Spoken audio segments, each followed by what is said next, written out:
on va terminer avec ST Microelectronics. Le leader européen des semi-conducteurs a vu sa valeur boursière chuter de presque 15% depuis 6 mois. C'est ça, et alors que vraiment c'est, je dirais, une des valeurs vedettes logiques, puisqu'on sait bien que tout ce qui touche au micro, aux puces, c'est vraiment ce que recherchent les investisseurs. Là, on a une grosse alerte sur cette valeur. Avec ma méthode GTAS, on voit bien, et on le voit bien sur le graphique que vous avez mis à l'écran, que c'est la première fois depuis maintenant plusieurs trimestres que le fond d'écran est passé au rouge.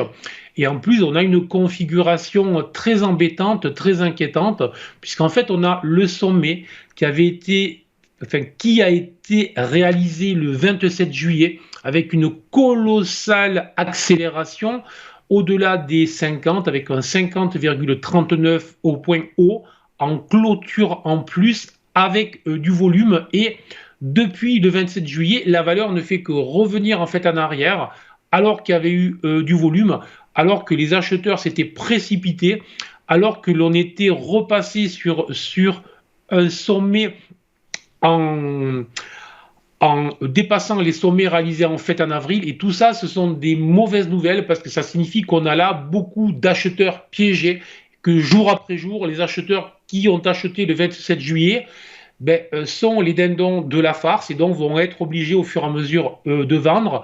Mais ce n'est pas tout, puisqu'en fait la configuration nous a dessiné même.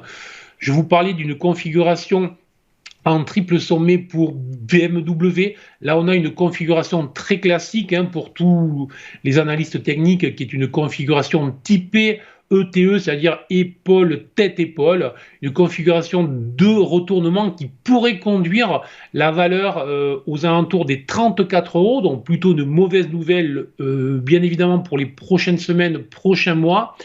L'invalidation serait une clôture jour au-delà des 42 euros.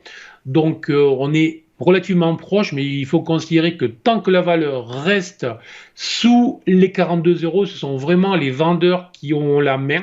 Donc, je déconseille de se porter à l'achat sur les niveaux actuels.